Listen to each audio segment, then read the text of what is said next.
Bon salut le Seigneur, que notre Dieu te bénisse en cette belle matinée du 30 mai 2019. Aujourd'hui, nous allons parler de la parabole des talents. Samedi dernier, j'ai reçu du Seigneur de préparer un message sur l'importance de travailler en attendant son retour. Donc, en date du 29 mai 2019, j'ai fait une vidéo là-dessus et la vidéo est intitulée Que fais-tu en attendant le retour du Seigneur? Donc aujourd'hui, je vais continuer la deuxième partie dans cette vidéo où je vais aller un peu plus en profondeur au niveau des talents. Pour que nous comprenions bien quels sont les talents que nous avons et comment les utiliser en fait pour servir notre Seigneur.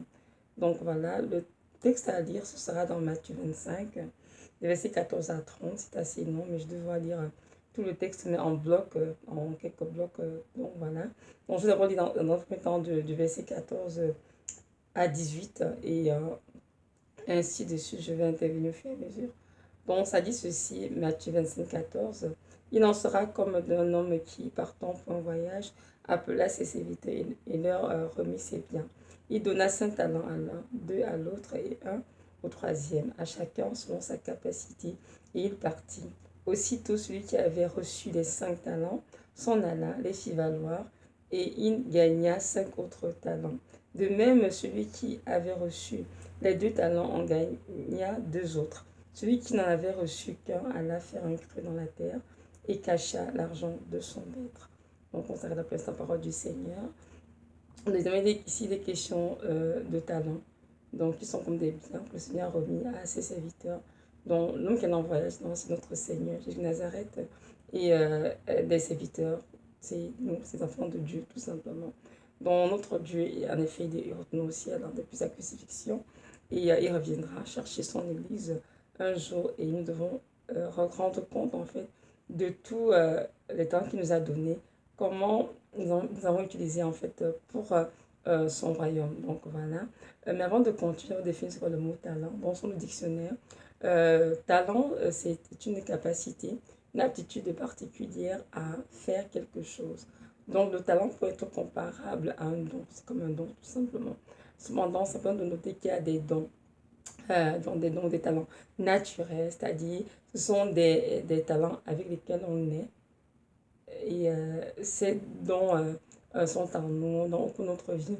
On les développe tout simplement, on les développe et on les utilise pour vivre tout simplement.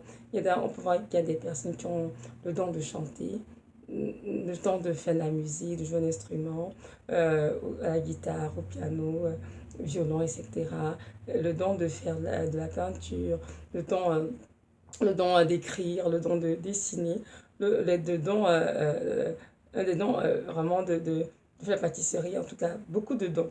Et très souvent, ces dons ne sont pas le fruit du Saint-Esprit parce que c'est vraiment des dons qui qui les ont accompagnés depuis leur naissance. Mais nous devons vraiment savoir que même si ces personnes sont avec ces dons-là viennent aussi de Dieu. Pourquoi? Parce que c'est la parole. Nous sommes entendus que c'est Dieu qui tisse les enfants dans le sein de leur maman.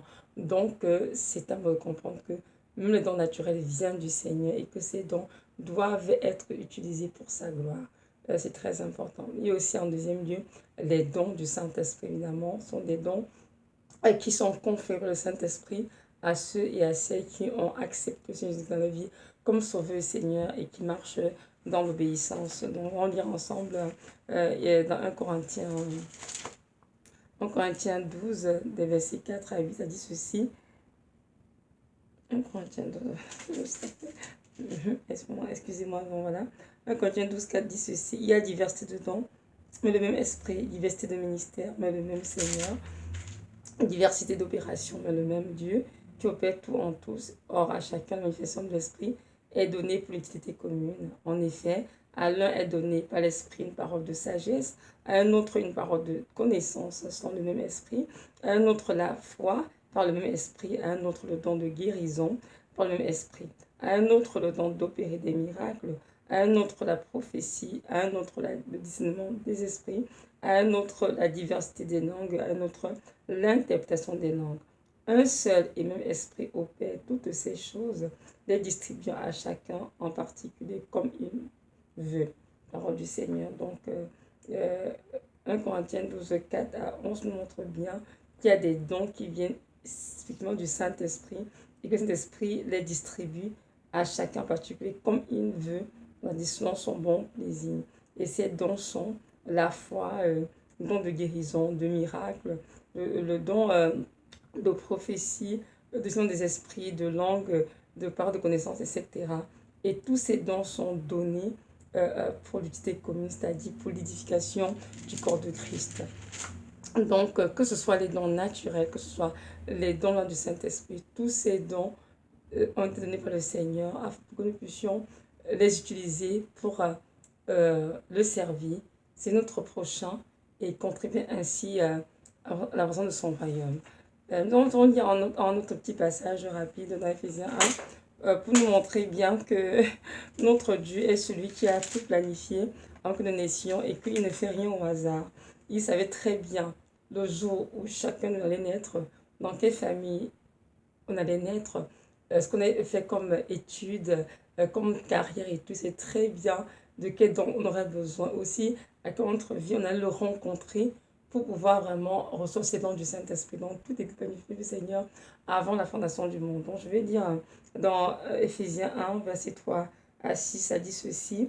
Béni soit Dieu, le Père de notre Seigneur Jésus-Christ, qui nous a bénis de toutes sortes de bénédictions spirituelles dans les lieux célestes en Christ.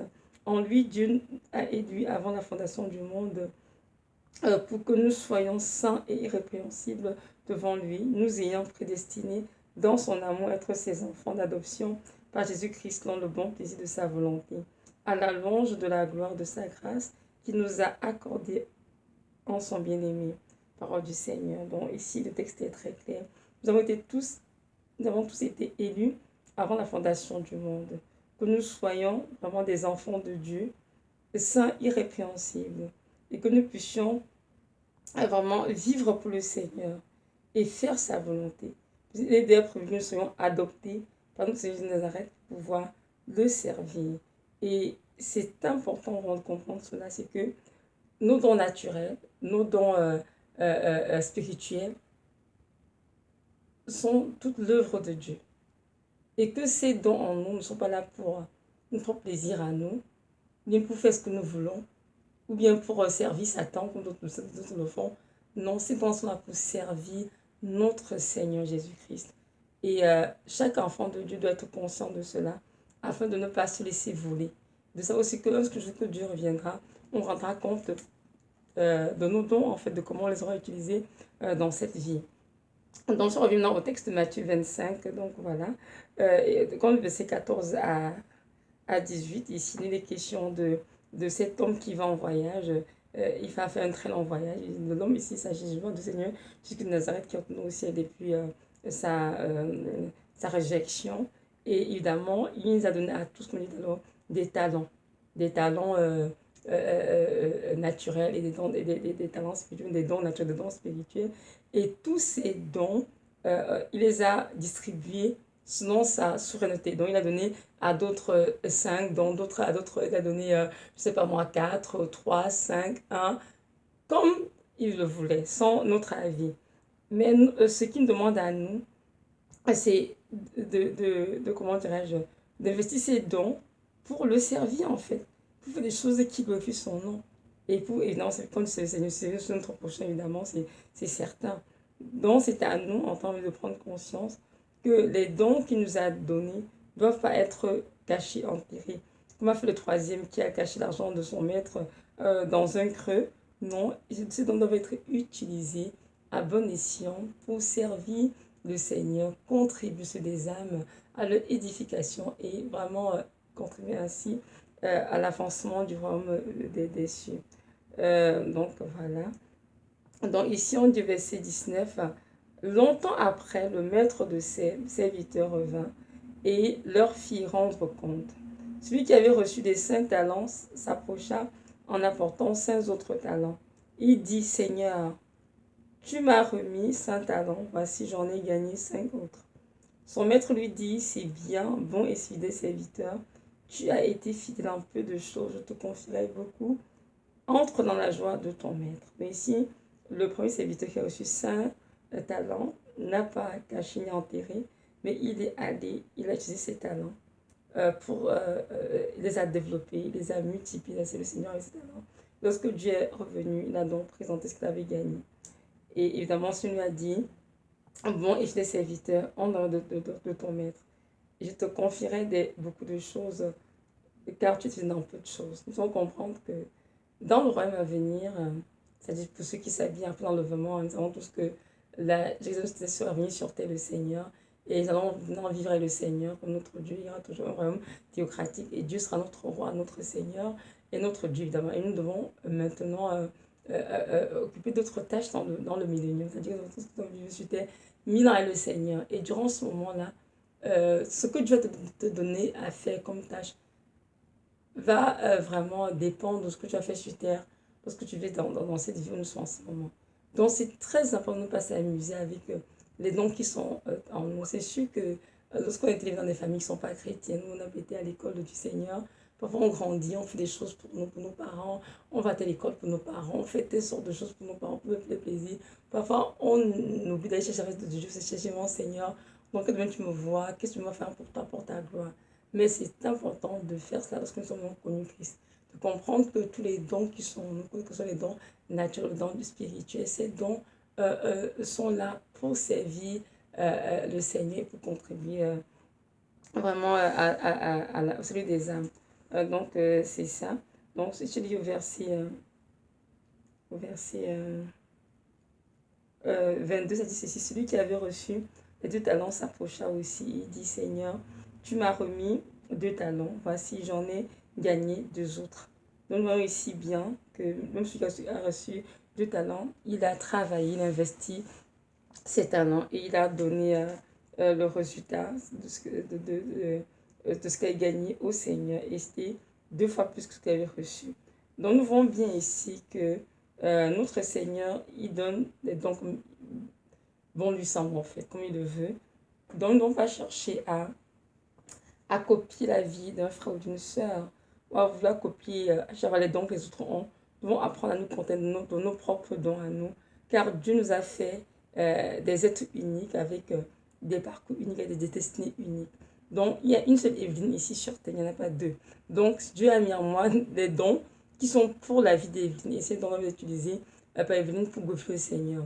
Comme dans toi qui m'écoute, Dieu a mis en toi des dons naturels et spirituels pour le servir.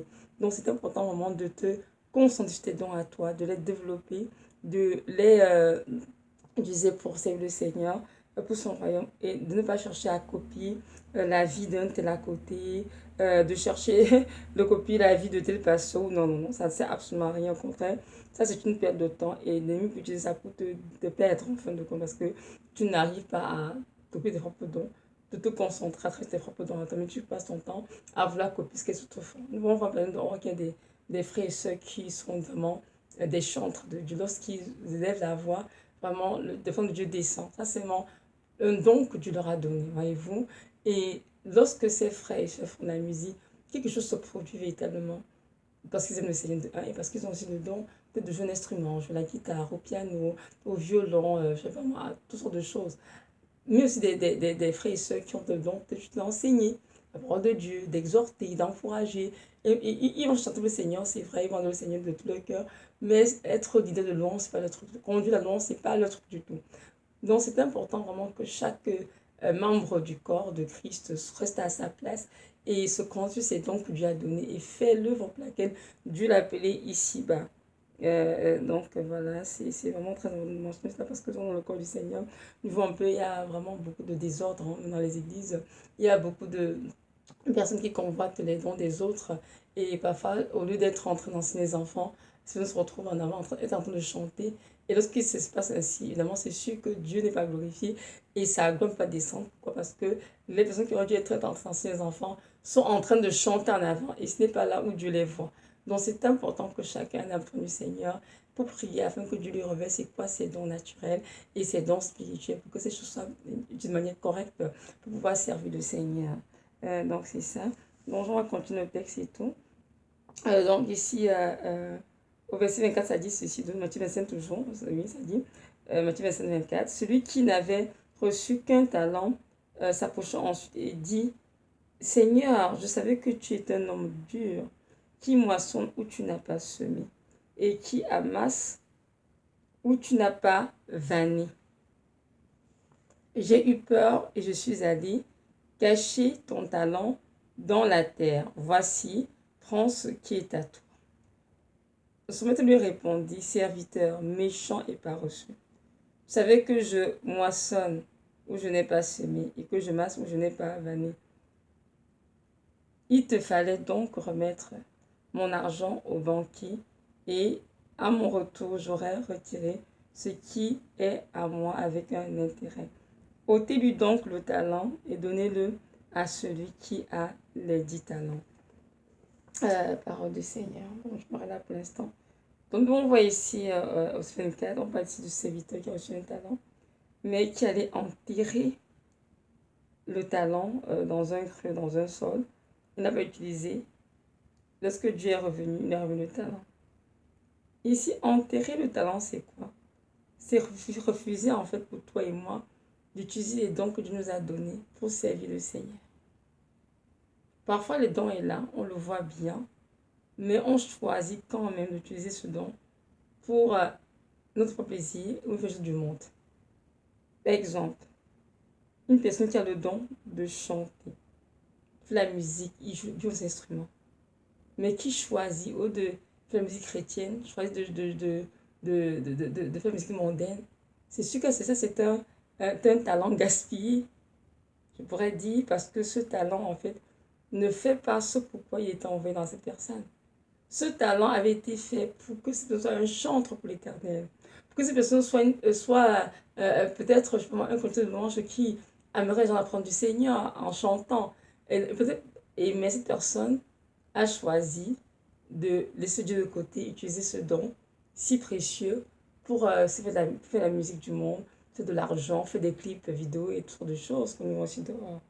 Donc ça, c'est ça, ça qu'on appelle un talent enterré. Donc, enterrer ces dons, ça peut être, comme je disais tout à l'heure, on les note qui sont là, les dons, mais on faut les utiliser pour servir le monde, faire les choses qui ne glorifient pas le Seigneur. Ou bien ça pourrait être aussi seulement que les dons sont là, mais on est tellement amorphe dans le corps du Christ qu'on ne sait même pas que ces dons-là sont pour nous. Donc, on est là, passif, on ne fait rien. On est, comme elle disait au Seigneur, par reçu en fait. On fait rien pour le Seigneur, on essaye là, on surfe sur les réseaux sociaux, on fait la fête dehors, on mène une vie chrétienne tiède quand on va à l'église le dimanche, on prie le mercredi, on lit notre Bible de temps en temps, mais comment dirais-je, on ne bouge sur le Seigneur, on ne fait rien en fait, mais les dons sont en nous, mais les dons sont enterrés. Nous devons comprendre que ce sont des attitudes que nous devons changer. Si tu es dans ce moment et que tu es une personne qui a cette vie de paresse, qui a des dons, mais ne n'utilise pas l'avoir de Dieu. Les dons sont là en toi, mais c'est comme tu vis ta petite vie, tu t'occupes de toi, de ta famille, et tu n'as pas, tu veux comme cas du Seigneur. J'aimerais te dire qu'il faut que tu arrêtes cela et que tu pries afin que Dieu t'aide non seulement à prendre conscience que ce que tu fais n'est pas bien, à te repentir et vraiment dans le Seigneur de t'aider à développer tes dons dans le but de le servir. Parce que Dieu reviendra, comme on a vu dans le texte de Matthieu 25, on rendra des comptes au Seigneur. Tout le monde que tu as reçu, 5 dons, 10 dons, 20 dons, 1 don, 3 dons, chacun rend compte de ses dons qu'il a reçus, ce qu'il en a fait. Et il veut que Dieu nous dise à certains, méchant et pas reçu, nous dit sur verset 26, verset 26, Matthieu 25, son maître lui dit, serviteur méchant et pas reçu, tu savais que je moissonne où je n'ai pas sémé. Vous voyez-vous, donc, si nous ne devons notre don, nous les enterrons parce que nous ne sommes pas reçus.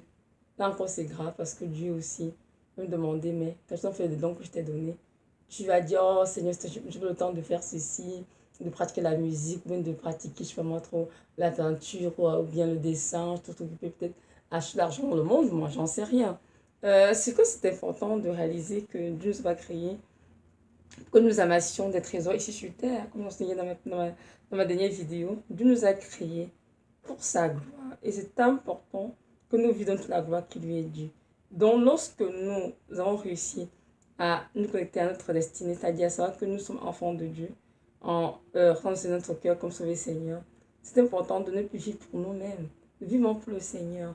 Même si avant cela, on marchait dans nos propres champs parce que ce qui nous tentait, c'est le moment de s'arrêter pour dire Seigneur, à quoi m'appelles-tu? Pourquoi m'as-tu vraiment créé?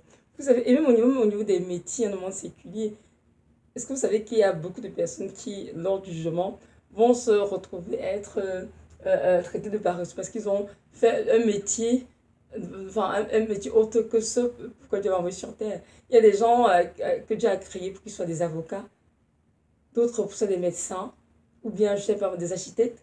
Mais lorsqu'on les appelait médecins avancés, vous, et les gens ont dit, mais non, Seigneur, moi je faisais plutôt l'enseignement, je n'ai pas fait j'ai pas fait des études pour être avocat. D'autres ont dit, oh non, Seigneur, d'autres étaient médecins. D'autres ont dit, oh, en fait, ils ont plutôt travaillé pour être sûrement des hommes d'affaires, etc. Donc c'est important vraiment de comprendre tout à l'heure que nos dons naturels et nos dons spirituels ont été donnés par Dieu pour un but bien précis, pour nous construire, nous bâtir en tant qu'enfants de Dieu. Et il faut faire sa volonté, contribuer vraiment à l'ensemble de son royaume. Il nous en est donc pour notre propre plaisir, pour faire ce qu'on veut, ce qui nous tente, plus à nos parents ou à nos proches. Non. C'est vraiment pour le Seigneur, parce que nous devons vivre pour plaire au Seigneur d'abord petite. Donc, c'est ça. Donc, je veux juste que nous faire comprendre par cette parole des parents, c'est que chacun de nous est né avec des talents, avec des dons naturels. Et lorsque on a rencontré le Seigneur, il a rajouté aussi par-dessus des dons spirituels.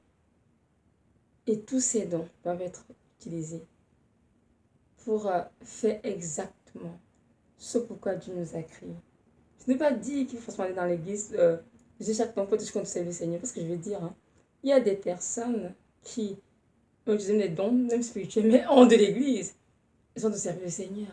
Parce que Dieu les rend capables de faire ces choses pour sa gloire. Il y a moi, j'ai vu à un film un jour, une dame qui était enseignante dans une école publique, mais elle a dû se retirer parce qu'elle s'occupait des enfants qui avaient des retards, donc qui avaient de la difficulté à apprendre, donc des l'apprentissage. Et cette dame était tellement douée que ses enfants, qui l'école publique étaient rejetés, que ses enfants soient capables de les amener à avoir confiance en eux-mêmes et de pouvoir apprendre à lire, à écrire au point de passer des examens et même de très haut niveau. Et en ce film, j'ai vraiment compris en fait que son mystère, elle, dans son motivement de prendre de ces enfants-là. Et elle, il met dans cette école son argent, c'est bien et tout ça magnifique. Donc, comprenons bien que intervenir dans une église, hein, voyez-vous, on nous dit, bon, je suis le Seigneur, mais elle était en train de servir le Seigneur pour de ses enfants qui avaient des difficultés d'apprentissage. Et elle s'investit dans la vie, pas comme une enseignante, mais comme une maman, en plus pour les aider vraiment à se relever, à bâtir leur vie. Et c'est ça que j'appelle les dons. Donc, les dons peuvent être utilisés dans l'église, dans la rue, même dans le travail, c'est qu'on se trouve. Oui, il y a des personnes qui sont des médecins. Et ces médecins, vraiment, Dieu les a placés là dans un but précis pour toucher les vies. Lorsque ces médecins consultent des patients, lorsque ces médecins mettent juste la main sur les patients, quelque chose se passe. Il y a vraiment comme un transfert pour vivre leur vie à la lumière de Christ. Donc, comprenons bien que je ne vais pas dire ici que tous les dons sont présents dans l'Église, mais les dons doivent être juste être comme Dieu le veut, comme il le veut, quand il le veut, et laisser ces choses prendre place en nous pour voir que le Seigneur bénit ceux qui nous entourent. Et il peut être fermé. Donc, non, mon don, c'est juste pour faire ceci pour les chrétiens. Non. Le don que vous avez donné, c'est pour tout le monde, pour les chrétiens, pour les païens. Moi, j'ai entendu une jeune fille, lorsqu'elle fait des tableaux, elle fait des tableaux, ce que tous ceux qui regardent les tableaux qu'elle fait sont guéris. Wow, je disais, mon Dieu, c'est magnifique, Seigneur. Parce que c'est ça le don. Et en plus c'était un don naturel, mais même c'est pas qu'elle était comme ça. Elle peignait des choses qu'elle voyait en vision. Mais ses parents n'étaient même pas encore sauvés. Vous vous rendez compte? Et Dieu se révèle à elle de cette façon-là. Donc, je peux dire que Dieu a mis en nous, en nos enfants, tellement de dons naturels et dons spirituels aussi. Mais c'est important de ne pas utiliser ces dons pour servir Satan, comme beaucoup le font. Surtout au niveau de la musique, hein. Il y a beaucoup de chrétiens, même de chantres qui se disent chantres chrétiens, mais en fait non. Avec le don, ils sont en train de glorifier Satan parce qu'ils n'ont pas des vies sanctifiées. Et ces personnes aussi, elles, comment dirais-je, elles sont plus impliquées dans la musique mondaine que de vraiment laisser Dieu leur inspirer des cantiques spirituels en fait. Donc c'est important de ne pas négliger toutes ces choses. Tout ce que nous avons dans cette vie aura un grand impact dans notre avenir, dans l'éternité. Donc nous devons vraiment prendre compte de cela et arrêter de nous amuser. Moi aussi, je sais qu'ils font de ma vie où je vais faire plein de choses, comme je l'ai dit au niveau de ma vidéo, de soins de la santé, parce que moi j'aime pour la santé, le médical. Et lorsque Dieu m'a demandé d'arrêter pour faire telle telle chose, je sais comme moi au Seigneur. Mais, et qu'est-ce que devient donc alors l'école de médecine en fin de compte et tout? Je veux que tu arrêtes, je veux que tu te concentres sur la parole enseignée. Et je vous assure, j'ai eu un proche à moi qui a eu un rêve. Et dans le rêve, Dieu m'a donné un diplôme de médecin. Bon, à l'époque, je comprenais, à l'époque, je disais que oh, peut-être Dieu montre que je vais vraiment graduer corps de médecine, finir et servir comme médecin. Mais à force de savoir de ces projets, j'ai compris il n'y a pas longtemps. Dieu montre en fait que je serai toujours son médecin. Mais le médecin pour guérir avec la parole du Seigneur. Voyez-vous, il me dit ce que tu enseignes, évidemment, tu donnes la vie aux gens. Ce que tu enseignes, tu communiques ma vie aux personnes qui t'écoutent. Ma parole, n'oublie pas que mes paroles sont esprit et vie. Ce qu'il y a dans les Écritures. Tu dis, c'est vrai, Seigneur. Donc, et c'est que la parole, hein, c'est que la parole dans le prochain, dans les évangiles, où Jésus dit aux pharisiens, ce ne sont pas ceux qui se portent bien qui ont besoin de médecin, ce sont ceux qui sont malades. Donc Jésus, qui en fait, était comme un médecin, qui est venu pour ceux qui étaient malades, c'est-à-dire pour nous qui étions des pécheurs. Amen. Donc, voyez-vous, donc Dieu, il fait des choses excellentes et tout, mais comprenons simplement qu'en nous, Dieu a mis des dons, des capacités, des aptitudes, et toutes ces choses doivent servir pour sa gloire. Nous ne disons rien pour nous, bien pour faire plaisir à un parent ou à un proche ou à un pasteur ou à une église ou une dénomination. Non. Non, comprendre que notre seul maître, qui est mort au Golgotha pour nous, c'est notre Seigneur Jésus Nazareth et que c'est à lui nous rendre compte et c'est que c'est lui nous devons glorifier en toutes choses. Donc c'est ça, donc je continue le verset 28, ça dit, Matthieu 25 toujours, ôtez-lui donc le talent et donnez-le à celui qui a les 10 talents. Donc ici le serviteur qui avait eu un talent n'avait pas utilisé ses talents, n'avait rien fait de ses talents. Donc Dieu a donné de l'ôter pour donner à celui qui avait 10 talents. Et ce qui se passait effectivement lors du jugement, hein, ça paraît être une parabole, mais c'est ce qui se passait en vrai. Donc même ceux qui n'ont rien fait là, tout cela sera ôté pour donner à ceux qui en ont déjà. Au verset 29, ça dit ceci. Car on donnera à celui qui a, et il sera dans l'abondance. Mais à celui qui n'a pas, on ôtera même ce qu'il a. Voyez-vous, donc, c'est quelque chose qui a se produit pour de vrai. Ce que Dieu a dit est vrai. Verset 30, et le serviteur inutile, jetez-le dans les ténèbres du dehors, où il y aura, des pleurs et des grincements de dents. Donc, on va voir ici que de ces 3 serviteurs, celui qui a reçu les 5 talents en a rapporté 5 autres. Celui qui a reçu les 2 talents en a rapporté 2 autres au Seigneur. Le Seigneur alors a dit à tous les deux, bons et fidèles serviteurs, entrez dans la joie de votre maître. Amen. Mais à celui qui n'a rien fait de ce talent, le Seigneur a dit c'était un serviteur inutile. Il a dit quoi? Jetez-le dans les ténèbres du dehors, où il y aura des pleurs et des grincements dedans. Là où il y a les pleurs et des grincements dedans, mon frère, mais ce n'est rien d'autre que l'enfer. Pour l'enfer, un peu l'arc de feu. Ça, c'est la même chose pour moi. Donc, comprenons bien que si nous devons utiliser pour servir le Seigneur, si nous voulons cette vie pour nous, et que nous allons nous donner pour faire les choses du monde qui ne glorifient rien le Seigneur, nous pouvons rater aussi la cause de cela. Ça, c'est très important de ne pas jouer avec cela. Mais devant de t'arrêter, de dire, Seigneur, à quoi m'appelles-tu, Seigneur? Qu'est-ce que je fasse pour toi, mon roi, mon Dieu? Je vais essayer de tomber tout ce que je faisais avant. Je vais me concentrer à faire les choses qui te glorifient. Je vais me concentrer à te servir comme tu le veux, Seigneur. Et je vous assure que Dieu va ouvrir des portes. Il va montrer exactement ce qu'il attend de chacun d'entre nous. Et il va montrer ce qu'il attend de vous, ce qu'il attend de moi. Et on va vraiment obéir comme des enfants qui aiment Dieu, afin de nous assurer un repos éternel. Parce qu'ici, le serviteur qui a reçu 5 talents, celui qui a reçu 2 talents, ils sont ici dans le repos du Seigneur, c'est-à-dire ils sont au ciel. Nous sommes en train de le mettre. Alors que celui qui n'a rien fait de ses talents, celui qui était inutile, a fini sa vie où? En enfer, dans un lieu de tourment, de grincement de dents, dans un lieu terrible où il y a des pleurs en fait. Alors, juste quand je m'écoute, c'est à toi de choisir. Où veux-tu finir ta vie? En enfer, parce que tu as fait de servir le Seigneur? Parce que tu as vécu juste pour toi? Parce qu'en attendant l'enlèvement, Tu t'es assis sur devant ta télévision pour regarder, jouer aux jeux vidéo, surfer sur le net, aller sur les réseaux sociaux matin, midi, soir, avec les amis, alors qu'il y a beaucoup d'âmes autour de toi qui ont besoin d'aide, qui ont besoin d'aide, de prière, etc. Mon frère, ma soeur, c'est le temps de te réveiller et de comprendre que ton avenir est en jeu et que ce que tu as fait ici sur cette terre va impacter grandement ta vie dans le millénium si tu as un millénium de un et de deux même toute éternité tout simplement. Donc c'est important que tu te réveilles. Et il y en a beaucoup, beaucoup en enfer parce qu'ils ont refusé de servir le Seigneur. Ils ont reçu de Dieu des dons naturels et spirituels, mais ils ont fait de ces dons comment dire, leur bien et ils ont joué avec et ils sont retrouvés dans le feu éternel sans vraiment pour rien en plus. Ça aurait été mieux de se concentrer à servir le Seigneur avec ses dons. Donc voilà, c'était ça la vidéo. Je vais juste nous rappeler que à côté de servir le Seigneur, c'est toujours important aussi de continuer d'approfondir notre intimité avec lui, c'est-à-dire notre temps de prière, d'adoration, toute la parole, parce que dans ce temps-là que Dieu nous donne ses directives, nous renouvelle, montre quoi faire, comment le servir, qu'est-ce qu'il faut faire pour telle âme, où est-ce qu'il faut l'évangéliser, où est-ce qu'il va prier le malade, en tout cas, dans ce temps-là que Dieu se révèle à nous, et de nous continuer à nous sanctifier tous les jours, de nous comprendre que rien d'impur n'entrera au ciel. C'est que la parole, hein, je dis, c'était long, là, c'est écrit dans Matthieu 5:8, heureux ceux qui ont le cœur pur et verront Dieu. Donc, nous aussi, continue de nous sanctifier. Garder nos cœurs purs dans le Seigneur tous les jours.